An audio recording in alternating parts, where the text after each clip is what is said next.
On August 18, 1945, a plane carrying revolutionary leader Subhas Chandra Bose went down into storm clouds over Taihoku, Taiwan. This is the face of Subhas Chandra Bose, the philosophical architect of an unborn India. He viewed revolutionary action and intellectual system building as a single, inseparable task. When that plane crashed, an entire blueprint for a modern nation vanished with it. Bose had spent decades mapping out exactly how to reconstruct the state from the ground up, long after the British were gone. He was attempting to perfectly fuse the spiritual wisdom of the East with the material dynamism of the West. His sudden death left behind one of the most profound unanswered questions about India's possible trajectory. By the 1930s, the Indian independence movement was facing a critical reality. Getting rid of colonial rule was only the threshold. The harder question was what economic and social structures would replace it. The prevailing answer at the time came from Mahatma Gandhi. He championed a decentralized agrarian future. In Gandhi's view, India's soul lived in its self-sufficient villages, deliberately avoiding the massive machinery of modern industry. Bose initially approached this problem through the lens of ancient Hindu philosophy. His early worldview was dominated by Vedanta, specifically the doctrine of Maya, which argues that the material world is ultimately an illusion. But looking at widespread starvation and crushing colonial poverty, Bose hit a philosophical wall. Treating a starving society as a mere spiritual illusion offers absolutely no utility to a political movement actively trying to feed them. He concluded that a real-world revolution requires a philosophy that attacks material conditions directly.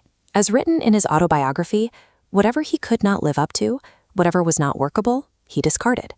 Discarding Maya didn't make Bose a pure materialist. He decided the physical world was real and evolving, driven by an underlying moral force he defined as love. To understand this evolution, he adopted Hegelian dialectics. We start with the status quo, the thesis. The thesis is challenged by a direct opposing force, the antithesis, causing a violent clash. This conflict resolves into a superior new state, synthesis.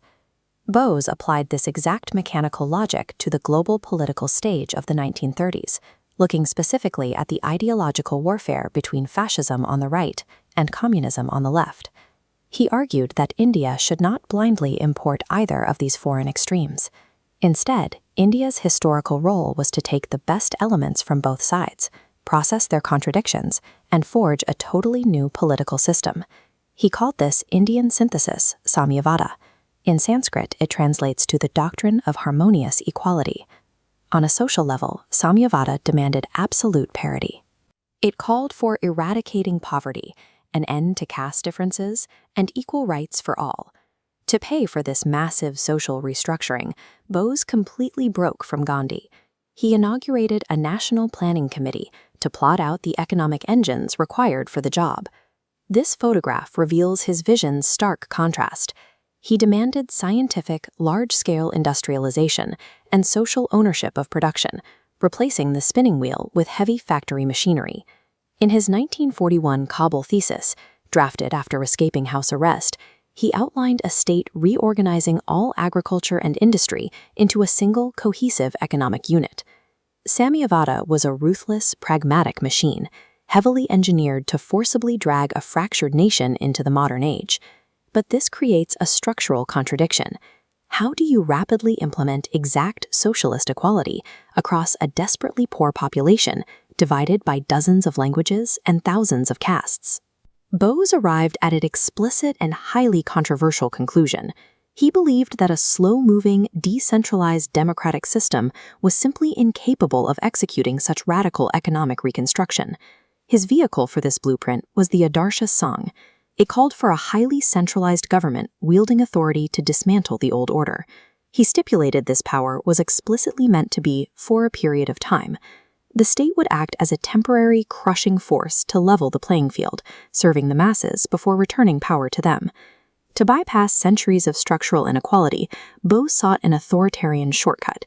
It was a calculation heavily influenced by the centralized regimes dominating the globe in the 1930s and 40s.